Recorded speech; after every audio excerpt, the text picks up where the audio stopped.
we're getting some background divas here, bro. Yes. It's like, oh shit. Hey, I don't tell you about cameras. About Mike. Okay. What's up, guys? Welcome to Project 54 Movie. It's your host, Steve Pedroza. Got a special guest here, Tabiyus, man. Welcome, brother. What's up, brother? How you doing, Welcome. man? You good, man. So we have a couple things we're gonna go over today, man. Just from lifestyle, man, business, entrepreneurship, music. You're in the music industry and Absolutely. producing, correct, man? Yeah. So yeah, man. Let's start off with give a little introduction about yourself, kind of your industry that you're in right now, and then we'll kind of go from there, man. So go ahead. No, absolutely. Well, my full name is Frederick Tabiyus Nah IV. Oh man, that's fancy. It's a whole name. Yeah. So, yeah. but usually I just say Tobias or T. So royalties you have, man. Yeah. So, well, my first name Frederick means peaceful ruler among kings. So got it. That's legit, man. yeah. Okay. So, I'm from Atlanta, Georgia, born and raised, and since I was young, I started doing music, playing piano. Started off with that first, moved on to like band and then music and singing, and then acting came into play. And I always knew I wanted to be a producer. I didn't know what that actually meant, or what type of producer. Got it. But I ended up just producing in both music and film as well. So I just have an extensive background in both. So I took that talent, moved over here to LA from Hotlanta, and now we on your podcast. Oh, nice, man. That's nice. So kind of go back a little bit. I know you mentioned so you've been, singing in the music in your young career, correct? Yeah. Like I know you said, you're more into the church scene because I think you said your father. Oh yeah. My dad's so I have like a crazy. My background is very like broad. Got it. The way where I grew up from. So I live like in the suburban, like North Atlanta area. So like I have, first off, from my parents, like a huge gospel roots, just from the church being there basically every day as a PK. It's crazy. And then, but then from school, learning from like a different type of culture, much more outside of the urban culture, more so into like suburbia with just classically trained and like musical theater and plays and just a whole different dynamic. So essentially I had like two different storylines happening simultaneously with both music and film and with just from the gospel church to like classical theater and just and I've now somehow figured out how to merge everything together. So how was that? Like I'm assuming that's two different styles. It's just, I mean, right? You got more like soul, more soul. Natural. You got to be on like you could be at church, you could be like singing hitting the notes, but if they don't feel you, no one cares. But then on the other end, if you go when I was doing the classical stuff, they're like, "Hey, tone it down." Like, too much soul into it. Right? Yeah. So it had to find like a balance and so I think it's definitely shaped me overall, but it's also made me much more. I can adapt and I'm much more adjusted to people from all walks of life, just coming from 100%. that. So the one thing I would say that I learned in growing up is not just from the film and theater and music and all that stuff, is that what all that did was actually teach me how to move in life in general. 100%. So yeah, as a man. That right there, in my life it's a little different, but like you said something very critical is it shaped you to be able to conduct yourself as an individual on all walks of life. Yeah. So like dealing with all different, I'm assuming Atlanta got a hood too, right? Yeah. So I tell people there's Atlanta and there's Atlanta. So it's like, like my dad, it's like we had like our church predominantly black, but then we merged with a Hispanic church, Pastor Salazar. The name Pastor Salazar. I just remember Pastor Salazar. Yeah, that's legit. Yes, Jesus Cristo. But yeah, he and so I was exposed to like the Hispanic culture. Then growing up in like suburban Atlanta, Georgia, like Johns Creek, Alpharetta, I'm like around predominantly white, Asian, brown people, and so it was just like it was a full scope of stuff. But I didn't realize it. My family, we lived like in like another part of Georgia before, and then they kept growing in the business and work. My mom was working in corporate America, so we moved, and I didn't like the move because I was around more white people and more I will credit them saying that because of that, now I'm able to, like I said, move around a lot better than a lot of just other people, whether or not you come from the suburban side or you come from like the more hood or other angles of life, I'm able to balance out in all sectors. 100%. I think that's one of the things, like even for me, like growing up where I grew up at in the hood, like but being able to be exposed on the construction side, because that's my business, right? Is understanding all walks of life and know how to conduct myself. Because I could walk in a room and, very similar to you, we could just hit it off with everybody and literally have everybody's social mother's maiden name by the end of the day. Exactly. And take all their stuff if we wanted to, right? But and that's a pretty cool part, man. So like once you made that transition from Atlanta, I think you came back, what we said, like 2015-ish. Yeah, I moved to California. That story was crazy, but I was living on a couch in Diamond Bar. And then I used to I had some beat up red car from a friend's friend. They let me use while I was in town, and I would drive that car to Santa Monica, and I would stay in Santa Monica all day. To have no friends, had nothing here, had to literally start from scratch, like from LA. I had like one producer friend who used to be in Atlanta, lived out here, and so I just was just. So what were you going to Santa Monica for? Clear my head. I just moved. I just moved from a whole nother city. And just decided, hey, I'm gonna come to LA and I didn't know what the hell was going on. Okay. But definitely, just figuring it out, man. I think that whole first 6 months, I moved here September of 2015, just figuring out like what to do, how to move around, and it was like, I would say it was a strong year and a half of me just doing that. Like I'll go to Atlanta, come back in town here, and then by that point in Atlanta, I had already built, before the whole film industry went to Atlanta, I had already built a whole like mecca with my business partner Otavio in film production. Like I already had a large network, so I was that Atlanta kid coming into town on the film side. Nice. Yeah. So then once that 6 months kind of passed by when you're in LA, what was your first, I would say, opportunity that you had that you remember vividly, or maybe the first or second opportunity that you had once you got your boots on the ground, you got all the feathers ruffled and all that stuff like that? When that first opportunity arose, what was that, and what was so valuable about that opportunity? Well, being exposed. So now in Atlanta, I was exposed to a certain level of things. When I got to LA, I was exposed to a whole nother, and you can attest, what I could have been exposed to out here in California. Yeah. So it broadened my outlook as far as I was working on the film. So I ended up started to do my reshooting process around that time, 6 months later, and fine tuning my project to make it more realistic as far as like where I wanted the story to go. Is because Los Angeles was just like, it's like the mecca of craziness, holiness, sexiness. It's everything. Yeah, it's everything all in one. Yeah. And so I would say the first thing was definitely starting to meet different actors. It started just building up rapport, planting seeds everywhere with just different people in the industry. Yeah. Had some meetings here and there, just figuring. I mean, my first meeting I went to, I was some people who worked, I won't say what their company's name is, but they worked with MTV and Pharrell and all these other people. But I went in there, I had a whole alligator suit on. I had a suit on, my alligator shoes, I had a ring on. And everyone was Magic Don Juan, bro? I walked in there, everyone was dressed like you. So like the person you see now, like me chilling the hood, this was over time. If you had met me 2015, I would have came in here with a suit, a tie. I was a little country, little Southern boy just coming in town like, how y'all doing? My name's Fred. So it's been a crazy journey just getting here, and I'm just like really excited just talking about it now, thinking about it, just like from the beginning, from 2015 to now, it's like night and day, like who I've become and what's almost, next year will be 10 years. Nice, dude. That's 10 years in California. And then so at that point, like that time, was there a point where you wanted to give up, man?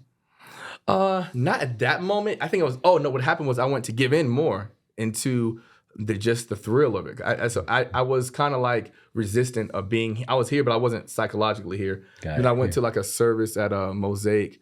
I was visiting there a couple of times, and Pastor Earl McManus, he was talking about, he said you have to claim territory. And so I was like, I need to claiming, like, I need to make LA my home. And my dad was like, you're already over there, like, go figure out where your grocery store is at, go figure out where, like, the mall is, figure out where the gym is at, figure out, like, the basic things that you do in Atlanta, Georgia, do those same things here in LA.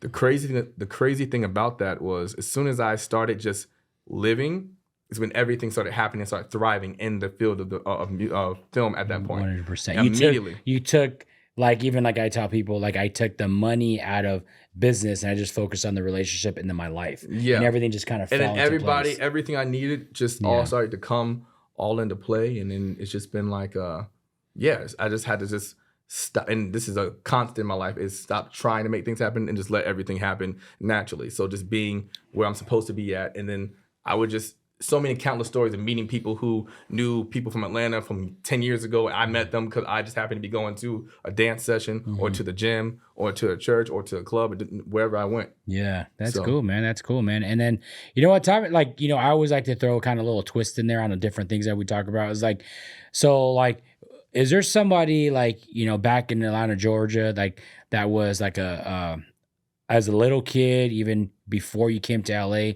was like a mentor that was not your family member or somebody like, you know, a grandparent or anybody that you think that had a lot of the value that, you know, you want to be able to be, you know, if they're not here no more, or just be able to give thanks to them for somebody to give you that platform, or even if it wasn't just like a stage, it was more just like being that supporting person behind you. Yeah, I would say my grandfather, who passed away a couple years now back, he just always welcomed me. He always was excited to, you know, hear about what I was doing. And, you know, he was, you know, most African-American kids at the time were playing sports, and I was going to acting and theater and music, and he was supporting that. I didn't always have that full support in that until people started seeing that it actually moved. It was actually and segueing, but still within the realm of a moment that inspired me was, I forgot this guy's name, but I did this play called The Gospel of Jesus at the time.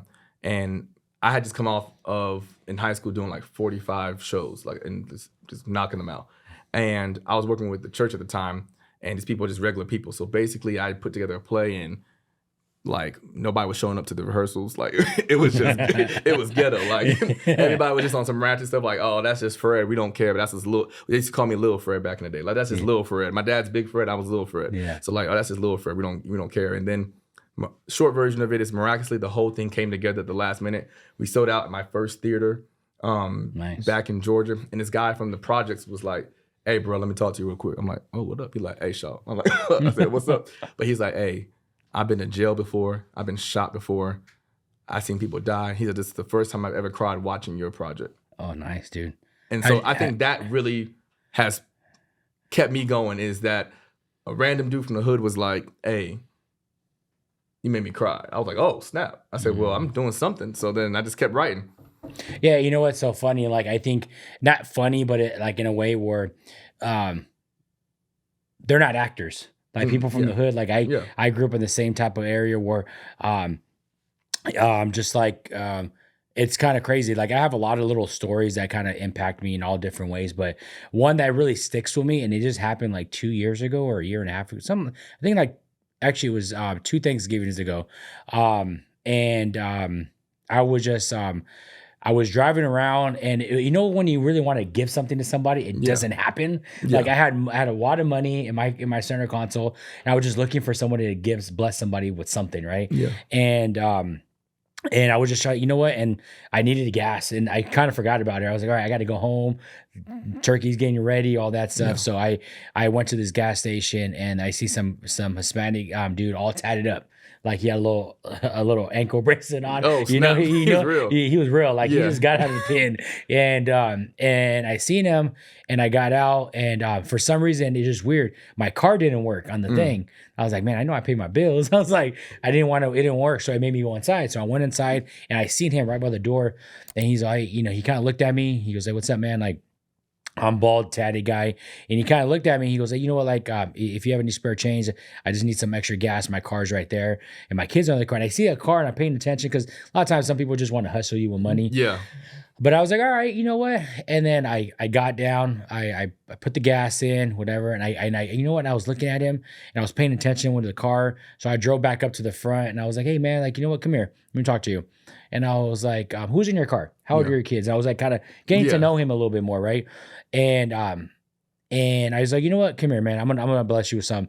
And I gave him $500. Nice. I was like, you know what? get a hotel for the next 2 days. You can go to Multi 6 down the street, pay for this, get a nice dinner. There's a Corky's right here. There's 24 hours. Go eat there, blah, blah, blah. And he just started bawling, dude. I was like, if you in that, or you're a good actor, bro. If you could cry on a dime like that, and he's all, dude, like, you know, same thing. He goes, man, I have done some bad stuff to people and have done all this stuff, but like that genuine tear, that genuine feeling from an individual that's done good and bad in the world, it hits you different. You know, like I'm pretty sure it's the same thing when that person told you that same thing. You're kind of like, what? Like I'm just here, just some kid just trying to. Yeah, I'm just trying to get some things going, but it kind of like stuck with me because I still tell that story to this day. It's something that I've carried with me. It's like keeps me like, it's like those moments. I always tell people, you never know when you speak to the youth of what you're saying, that how it affects them so much. Like during those first years of like between ages, I would say between ages of like 3 and like 19, like those years are prominent as far as what you speak into. Like if everyone told you when you're younger, like you should play basketball, you're a great basketball player, you're a great basketball player, yo, you dribble, yo, your shots, you're like, I think I play basketball. Like yes, that's what you think you do. You know, or you're gonna go in that lane because the world, everyone's telling you. So I always tell people, like, you know, it's in what we say. There's so much power in life and death in how we speak and what we say to people. Oh yeah, 100%. Especially that age gap, man. And I always tell people, I heard this, somebody said this one time, but I just started adding to it more. Is like, if people in this world in general, friends, mentors, everybody, were so eager to celebrate a kid walking. You know how like everybody in the room, you know, everyone can be beefing. You have a little kid walking, and they're all cheering him on. Right. And he falls, get back up. Let's go. But imagine if we did that as individuals, as adults. Oh, yeah. Right. If a person or your buddy knocks down, now people just want to kick you when you're down. They don't want to support you. None at all. Everyone's getting canceled every day. Everyone's getting canceled every day. Right. Yeah. But just how you said, like that age from when a kid's born to like when before they get out of the house, before they're adult, they're cheering my, hey, make sure you get good grades in school. Make sure you push that. As soon as you become adult, it's like, now you're one of them.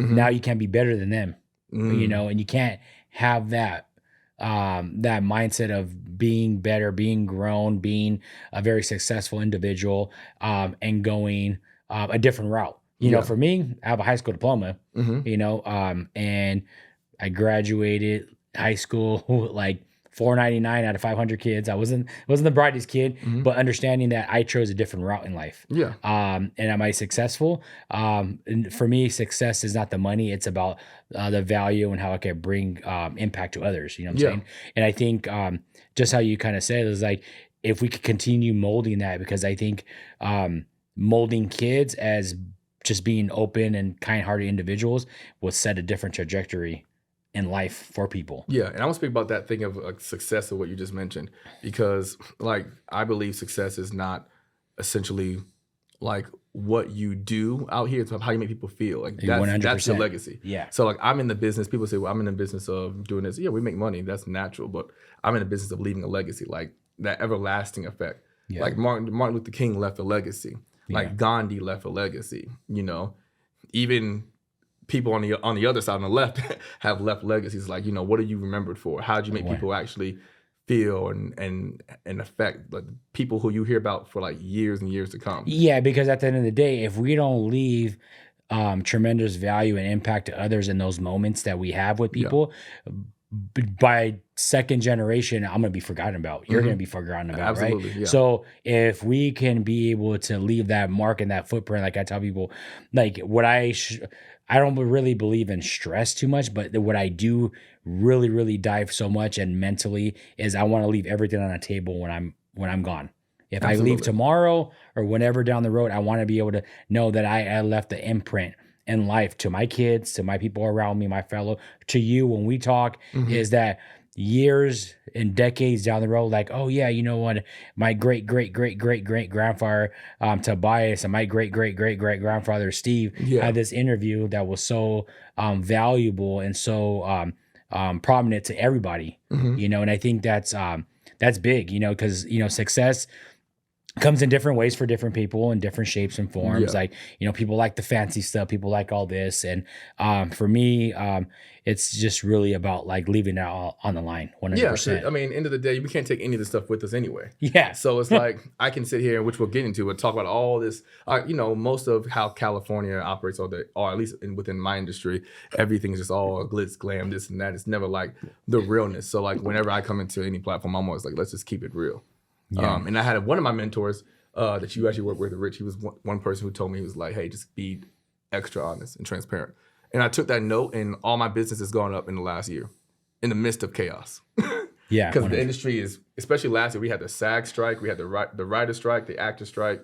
It like shut down, and it was just a tough season. And so on that, so let's talk about that a little bit. So yeah, because it's different for me, but I like to dive into everything. Is how I'm assuming you get really creative, right? Always. When those strikes happen, or when that area of funding slows down, yeah. What do you do to be able to continue thriving, continue being creative?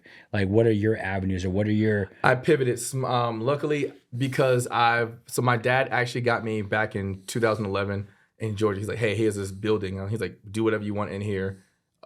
Just like make money out of it somehow. And so, but what he was teaching me was entrepreneurship.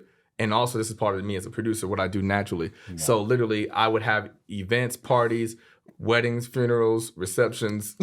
I would do whatever in the event space, do casting calls. I'll make up events. Like we have a photo shoot, concert. I don't know what, just make it, whatever. Yeah. Growing up, and then but people, it worked, and like we actually had things moving. And so when this happened, I literally church I go to is also a rental facility for Hulu, Disney, other places. So I just started booking booking jobs and booking like events into the event space. So I just found another pivot as far as what I do in my work. Nice. In the film of something involving media, and then just basically switch to that. Nice. And it's crazy like how like there are just so many different avenues. Like even in my industry, there was a certain need on some rental equipment, so I ended up starting another little sub company for that. And same thing for music, right? Like in music producing, like there's always a little something. Yeah. And luckily I had the music stuff, so I still had the music stuff was actually still happening on the other end. So it's like it was mainly the film that was affected.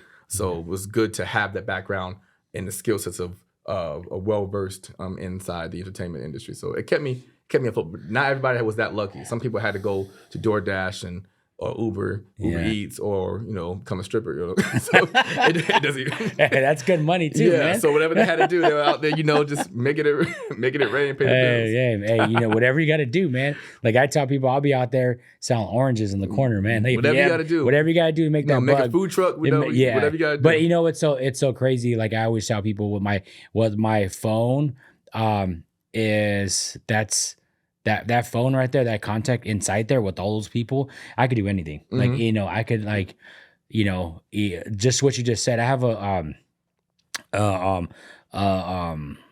a pretty cool friend I met like years ago. So my wife's a photographer. So she rents, I forgot what his shop called. It's in Pomona. His name's Pro. But he runs like a bunch of he just started leasing all these different buildings in downtown Pomona, and just started doing the same thing. They kind of reminded me of that, just like little hey, you would do a wedding here, we'll do a photo shoot here, we do that, whatever it is, But it's crazy because like even during the pandemic, like I got busy. I started my company in pandemic. Everyone got busy during the pandemic. Like we were knocking out projects left and right, like the whole time. Oh yeah, dude. And actually, I went back to Atlanta. I left LA. I was like, y'all were tripping out here. So the governor, everybody was tripping. So I was like, I went back to Georgia. They were open, but Florida, and we just worked. And I brought the team out in LA. And we knocked out movies and projects. Some of them actually got on network television too. So like it just actually like boosted. Nice. So I find myself working better under pressure, I would say.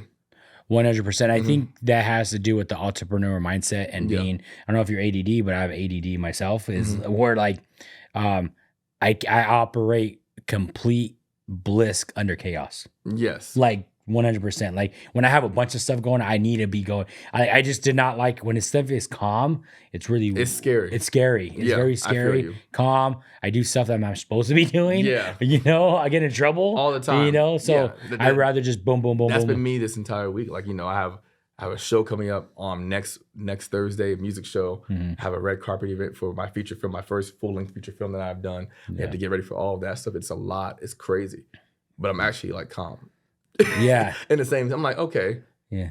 But now I'm focused. But when there's nothing going on, that's when it gets scary. So I'd rather just have I work well in that environment of these things moving. Yeah. So let's jump on that before I ask this next question. Like, so that's your first full length movie. Yeah, I've shot over like 111 projects. Like I've been outside for a second. Yeah. So yeah, like you've been working those streets. I've been working the streets. Yeah.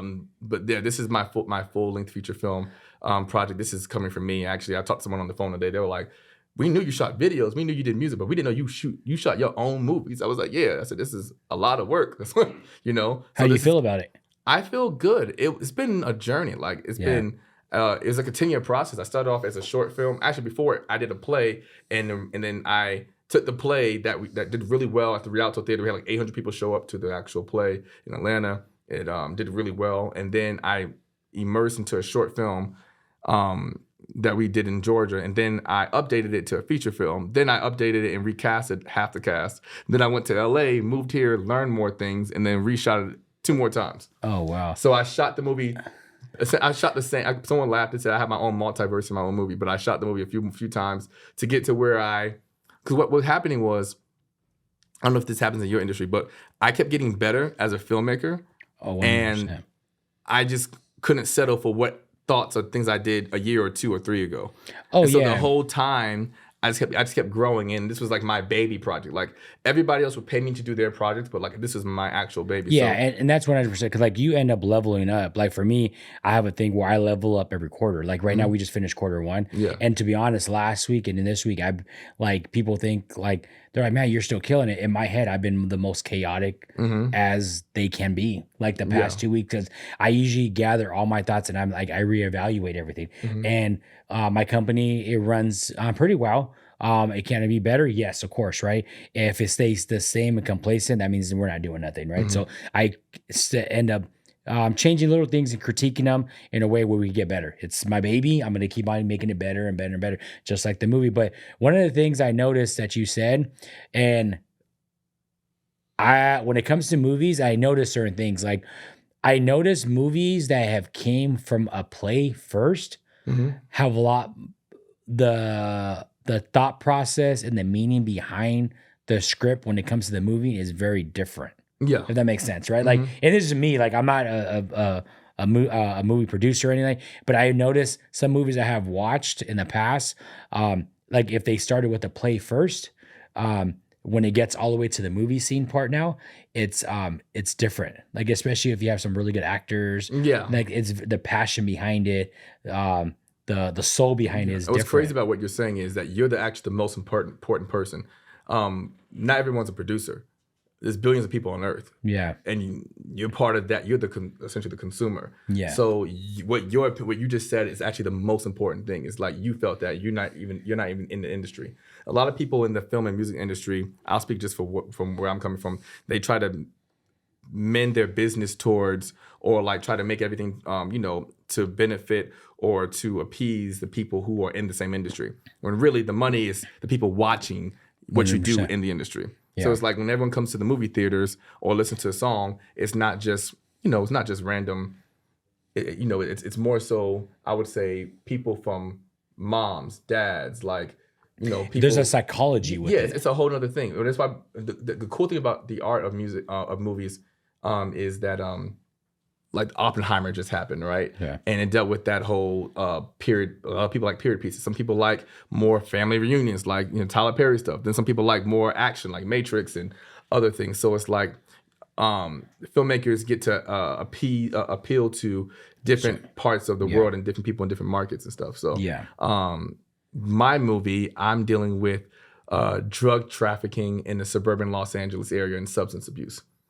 Okay. Yeah. So I was inspired by Paul Hagen's Crash movie, and I always loved that movie. It won Best Picture back in 2005, and I stuck with me. And I was like, I just love storylines that all connect. And so I created this world essentially.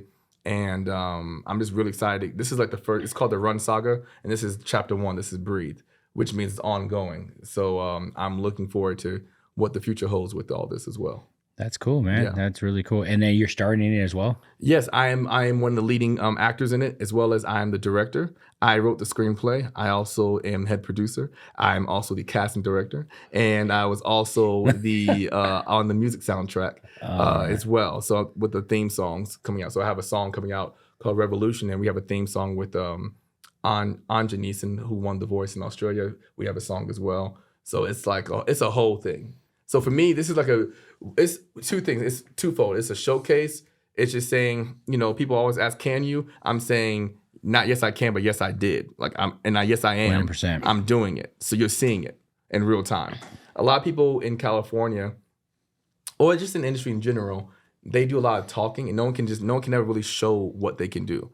So I've been blessed, at least along this journey, whether I feel like if it's gone too slow or too fast or indifferent, I know I've been able to at least showcase in this lifespan so far, hey, this is what I can do. This is what I have done. So I'm happy that this is kind of like a full coming to full circle moment for me to get this project out. And we got some good feedback so far. So everyone's really excited, and I'm just excited to see what happens next. That's cool, man. That's really cool. And so with that being said, is what is currently right now? I know you said you're hitting on your 10 years since you've been in LA. Mm-hmm. Do you see yourself when you first came to LA on where you're at right now? Question 1, and then where you see yourself in the next 5-10 years? Yeah. So when I first came here, I wasn't even thinking about the journey. I'm now enjoying the journey. When 100%. I first came here, I was focused on the end. I was like, I need to get the Oscar, call it a day, get a Grammy, get the girl, get some kids, call it a day, right? Call it a day. And I thought honestly, within the next 10 years, I would have 8 houses. I thought I was out here just stunting, just I was ready. I was like, And so it's like now, then you get a dose of life. I don't like the word reality, but I'll say a dose of life, because life continues to keep lifing. And I. Up until, I would say, probably a few months ago, I would let anytime life happen sway me off my balance. And so I learned to... What's your word? No? Did you have a word that's kind of... Oh, swerve. Swerve, yeah, right? Swerve, yes. Swerve nation, yeah. So I was just like, things would be happening. Yeah. And I just had to learn, life is always happening, period. I saw the documentary, actually it was the Renaissance tour of Beyonce, and she did a concert, and all the sound went out. All of the sound, it's $1 million on the line, over $1 million on the line in sales, a different country, and she was calm. And I was like, oh, there it is. Life is always going to be, there's always some bullshit happening. Oh yeah, 100%. So dude. Once you get past that, and it kind of in that moment, and just in general, I think a couple things happened last year where I was like, you know what? And I just sat down, and I think a lot of people go into victim mentality, especially in this industry, of just because of, this agent or this manager or this person or, these representatives or these reps or these critics. It's like, no one's going to give you anything out here. You have to remember that it's all you have is you, end of the day. Yeah. When you leave this earth, it's you. It's not you and all the agents and representation. They're important. They have a job to do. But what's most important is that you realize that you essentially... You work with people, but you have all the skills and everything you need for yourself. Yeah. And once I got out of the cloud in the last 10 years of I'm needing certain people or I need these things from these people, I realized something that one of my other mentors, Herman Flores, told me. He said, Tabiyus, the tables you're trying to sit at, everybody's in line to sit at those same tables.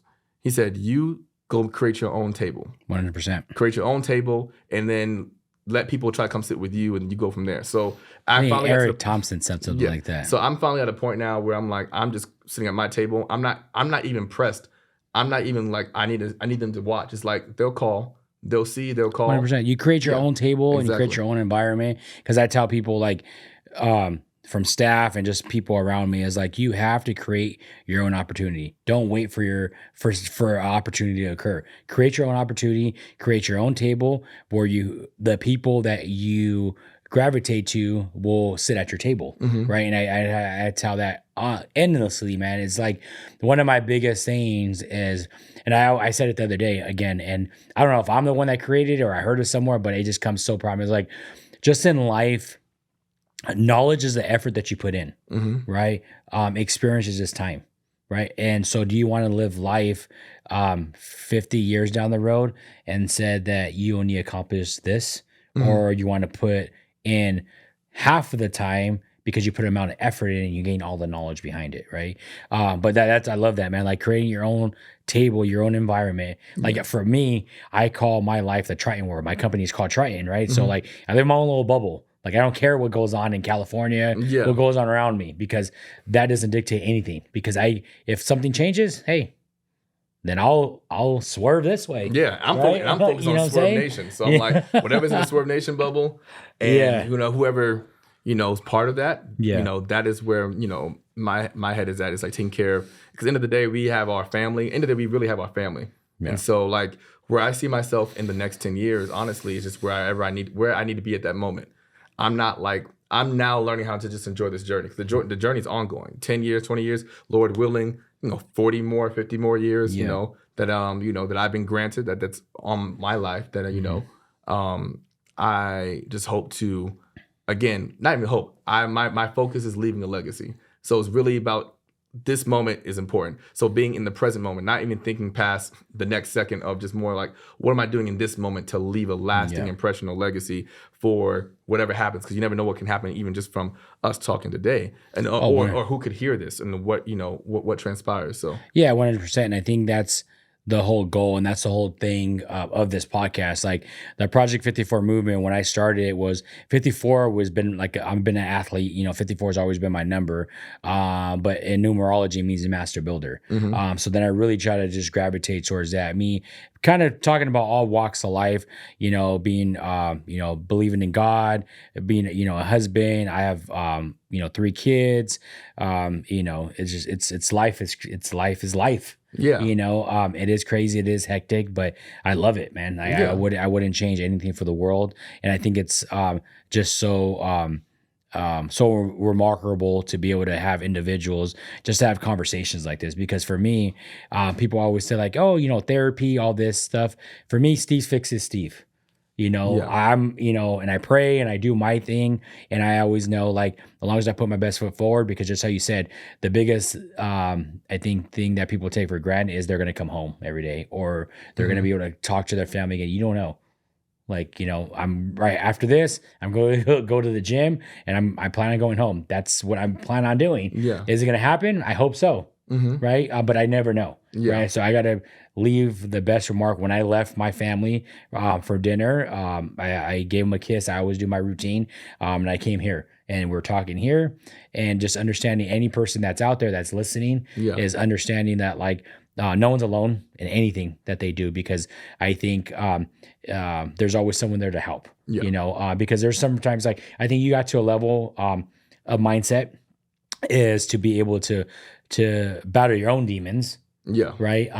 And knowing how to get that under control to a certain extent, along with, I'm assuming you pray as well. Yeah. That versus some other individuals that haven't got to that point yet. Right. So what would you say, or what would you, a word of advice to any young individual that is battling with just cloudiness, understanding battling their own demons, they can't get a way out, they don't know what to do next? What would you guide them to do, or what would you advise them? Actually, no pun intended, because it's the title of my movie, but I would say just breathe, like literally. That's the whole point of the first movie. It's like the whole movie is chaotic. It's just like drama everywhere. Like, what is going on? And just like end of it is like, even though it's chapter 1, it's just like the whole point is, it's called the Run Saga. So the first initiation is breathe, then run, escape, freedom. So in order you have to breathe in order to run, and you're escaping to where to be free. So that's the whole, got it. What the whole thing is. And I would just to tell anyone right now, especially the young people, it's just like, take a breath. And if once you take a breath, I call it my big brother Bryce in the industry. He's like, check your hands. Look at your fingers, like really pay attention to your bones, look around, just pay attention to yourself. Like, do you even know yourself that deep? Like, do you even understand 100%. Like where your birthmarks are? Do you understand your nails, your, everything? Like really look around, pay attention to the wall, pay attention to even like the glasses you have on. Like take a second to be really that present and just take a breath. And then once you do that, then you have a sense of clarity, and then you can make a proper decision. Because a lot of people, what I used to do was I would hear and react versus listen and respond. And so I've just learned to just breathe. That's smart. It's something basic. Yeah. And it's so funny because like for me, I do a lot of breathing techniques, right? How to like, as people every day, like for our camera crew, everybody, we don't breathe correctly. We don't oxygen our brain enough, and I'm big on like breathing correctly. Like when you breathe heavily, like in and out correctly, you feel so different. Right, because we're over here short breath because we're just boom, boom, boom, boom, going. Right, so that I like that, man. I really, really like that. Before we kind of wrap up today, man, I always like to kind of throw a little something out there. Is there something that a question or two that you want to ask me, and then I'll be able to answer? From anything about business, advice, anything like that. How do you navigate the team around you changing when you are in business, like your team you might start with, or like, because as humans we're always evolving. Like whoever, let's say you and your top 3 people you work with, you guys all had a certain mindset starting off, and then over time either you went left or they went right, or 2 y'all went this way, 1 went the other way. How do you adapt when unexpected change happens, or when you realize it's time to either cut ties or begin a new connection? That's a good question, bro. I literally just was thinking about this the other day. That's a really good question. I'm going to do this too. I'm going to do business and personal. Okay? Gotcha. So business, as a leader, that's a big thing, right? Because how you said earlier about being a producer and things like that, there's people that are producers, or people that are really in it for a certain reason. And so for me, like the whole boss mentality thing, I'm not a boss. I'm a leader. I have to lead by example, right? So I have to be able to, I'm big on the word passion, right? So every day, right? And I'll let everybody know. So every day for the past 4 months, I have changed tremendously. In the past couple of years, I have changed tremendously. But I write passion and all in with the OLLIN, and I write 3 words underneath that, right? And it's really be able to suffer for the better good. Right. So I have to lead by example. And my goal is to be able to lead my team from the higher executives for my team to the lower ones, and lead by example, and understanding that one thing, my vision is this, but their vision might be something different, right? I might tap into a certain piece of them that they didn't know about themselves, and they wanted to go a different direction. And that's completely fine. Right. And I have to understand that, because just like me and you, right, we could come up in the same industry, and you're my leader, and you were doing such a great job, and you unlocked something in me that I was like, you know what, Tabiyus, I appreciate everything that you've been doing. But you know what, my passion is this. Right. And I think having people understand that, but at the same time, as a leader, I have to understand sometimes I could lead them, the whole saying, I could lead them to the river to drink. They have to drink the water. Sometimes they drink too much. Yeah. Right. So they get overwhelmed. Right. So there's a certain amount of that. So I think it's a real balance and understanding, having those small conversations. Because me as a leader, I failed plenty of times, and I continue to fail, because I think failing is a great thing to be able to level up to a certain level. But I explain to the team as best as I can. And sometimes if I can't explain it correctly, I get somebody, because I'm a visionary. I'm not an integrator, bro. Like, that's the biggest thing. I understand that. I don't like to put things into perspective. I have a vision. I could create the Taj Mahal, and I want you to get there. Right? Can I give you the pathway to get there? I give you my pathway, but are you going to understand it? Probably not. So then I have my VPs and different people that I know are integrators, and put it down on paper for you. This is the pathway you need to take, right? So I think a couple things is, one, letting them know and asking them what is their plan and their task to go forward. 2 is if they agree with that, and just how you said, they have to enjoy the journey, because everyone is when it comes to being a staff member, and I think it's a staff member or employee or a lower person in the totem pole, if you want to call that, their mindset's different. Yeah. But it's funny because like my mindset, even when I was an employee, was always the same. Like I did everything and anything I can, right? So just understanding that and what their vision is, and understanding the journey, not the end. Enjoy like the process, all the bumps and bruises, all that stuff. That is the hard work. That is the enjoyment of becoming to the next level, right? So, like I said, step one, making sure they understand it. Step two, making sure they understand the journey behind it. You're never going to get somewhere if you don't go through the bumps and bruises. Because as I tell people, as fast as you get is the fastest it's going to crumble. It's going to take time. You got to move slow before you go steady. Like I always tell people, you have a Lamborghini, yes, they're nice, right? They're $250,000.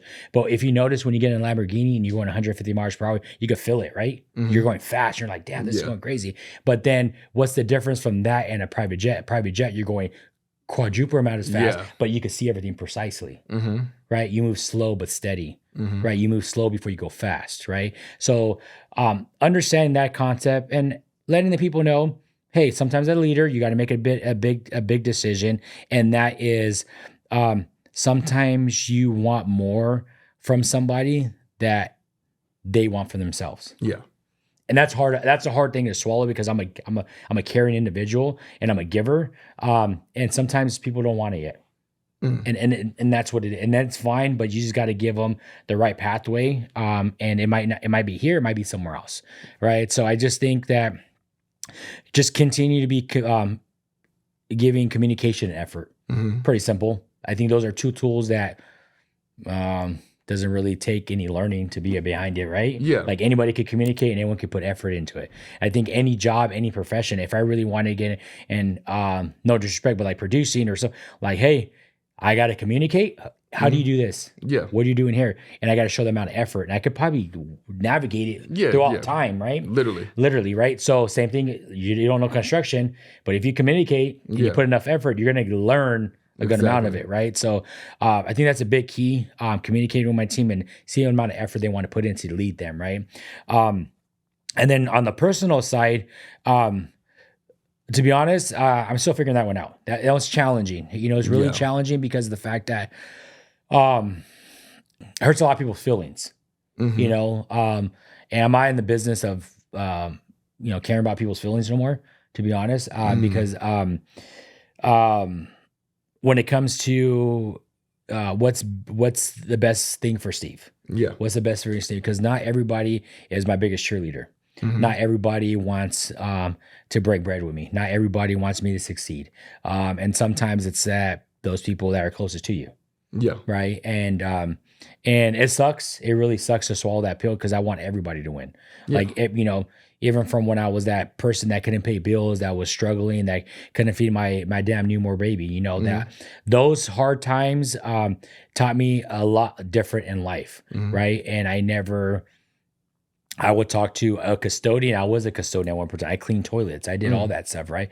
Yes, I'm a CEO, but I still treat everybody the same. And I think having that mindset and that mentality behind everything, I always want everybody to win. I would, like a janitor or a producer, anybody, if they want to change their whole trajectory in life, I'm going to be your biggest supporter. I'm never going to say like, don't do that. I might tell you, hey, it might not be your time because I think you need to do this and that, because just with my experience. But having people lead you on the personal side, it's very hard. It's very, very hard. I haven't, even with my wife, I can speak for my wife. My wife was with me, and I talked to her a bit when I was a piece of shit. I was a rebel without a cause. Yeah. I was always in trouble. She seen something in me, even though I look good. She just seen, something, you're right, Yeah. But now, I'm her biggest supporter. But at the same time, when I was on my journey to become better since 2020, of just being a better individual, getting closer to God, just being me, the only way I could be better for my wife and my kids and people around me is I have to fill up my cup. Yes. 100%. I got to fill up that cup so much where it flows over into other people. Yeah. That's what people don't understand is how can I be good for Tobias? How can I be good for anybody if I'm on E all the time? Yeah. And people like, it's not selfish, but it's understanding your priorities and how you're going to be able to maneuver that with people around you. And at the same time, like I notice the more efficient, the more dominant, the more passionate I become, the more people go away from me. Mm. It's kind of funny. It's like when I used to kind of fake the funk and thinking I was the badass and I was doing that, I gravitated to more negative people because I didn't know everything. I was just kind of like it was a persona. Yeah. But now I know my shit. I know what I'm doing. I know that I'm failing. I know I do all these things that Yeah. sometimes are not the best thing. And it's like you can't make fun of somebody that make fun of themselves. Yeah. Of course. Right? Like Like- Eminem and 8 Mile. Oh yeah, 100%, right? Yeah. You can't do that, right? So that's the thing I'm still navigating, and like, and that's a great question because I think when there's people around you, it's very tough because like, are they genuine? Do they really want you to succeed? Yeah. And for me, I don't even think about that. It's an energy thing for me now. Like last 2 weeks ago, my knee still hurt. Doing physical things break new limits in your brain and make right. So I ran 10 miles the other day, Nice. and I felt good. But then the next day, my buddy was like, "Hey, let's run another 10." The hell no. And I was like, "All right, cool." But mile 6, dude, I twisted something in my knee, but I did not give up. I finished the 10, and then we went on an 18-mile bike ride. And I pushed my limits. I did. And the first, what came to my mind, and it's just me, like, is, not that I compare myself to Jesus, but I think of something, right? And I was like, man, like, if you could carry this heavy ass cross, game beaten, like All that. all that, I could run, I could do this. I could wake He was up. still cool with Judas. Judas was like, he's like, yo, I'm getting you killed. He was like, oh, it's all good. Like, Yeah, what you mean? what Like, do you mean? Exactly. Yeah. And for me, like, and then just me, like, and that's one of the things, like, I know how to pivot for everything because I'll talk to different people from all walks of life, all different religion, people that don't believe it or like, and that's what floats your boat. That's fine. Yeah. And I could respectfully do that and have that conversation. But for me, I put myself in that mindset. I'm just like, man, you know what? If I could do this, like, we could suffer and we could do this for other individuals around us. If I have to be that person to suffer for my company, suffer for my family, to be a better person and leave that legacy and let people know, like, damn, Steve did some stuff to be able to understand and endure the pain and suffering, and I'm cool with it. Yeah. I'm fine. You want to stab me in my back? Cool. Good with it. All right, thank you. I'm gonna still root for you. I have the Last Supper tatted on my back. And I'm big on that. Nice. I'm big on that, just different things and understanding the concept being so humble. Jesus is a humble individual, like. Yeah, he was with robbers and prostitutes. He was chilling. Yeah, Thugs, everybody. Yeah, it's kind of crazy, man. So like, I think it's just for that question, like for personal, it's just like it's an evolving thing and it's very challenging as things come up. But I think along the same thing, just communicating effort behind everything and just understanding the people that you really want to bring with you. My wife has been with me since, like, I grew up really fast. We got together. I was 19 years old and I already did everything to the mother at 19 years old. Gotcha. Fast forward to now is, I'm 37 years old and I am just grateful for life. I'm grateful for the people I do have around me and people want to join this journey that I have of life. Great. And I tell people all the time, whatever journey that you want to be on, just create your own pathway for it. There's no path for nobody. Yeah. Just create it and just do what you want to do. If you want to be the most successful, music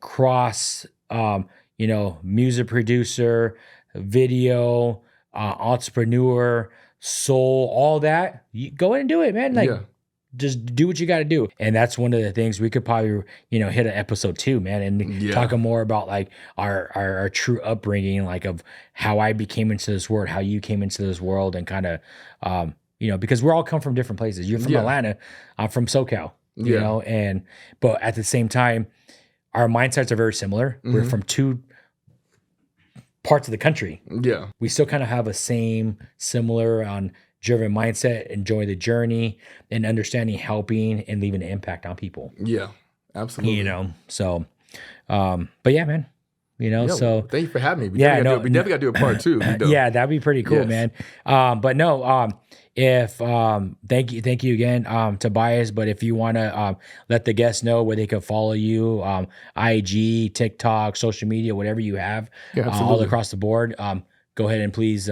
Yeah, so follow me on Tabiyus Nah. It's not spelled Tobias, it's Tabiyus. So it's Tabiyus, TabiyusNah. If you look up Tabi, I'm the only Tabiyus Swerve. So you'll be able to find me anywhere. And then also follow the Run Saga page. That is for the movie. We have a feature film, Los Angeles, red carpet, some screenings coming up in May. Nice. More news on where to stream it, and we have music coming out as well. So it's a lot. So I'm really excited about it. Brother, thank you so much for having me. No, I appreciate it, man. Thanks again, guys. Stay tuned to the next episode that we have. It's a pleasure again, Tabiyus. Thank you very much, man. Yes, sir.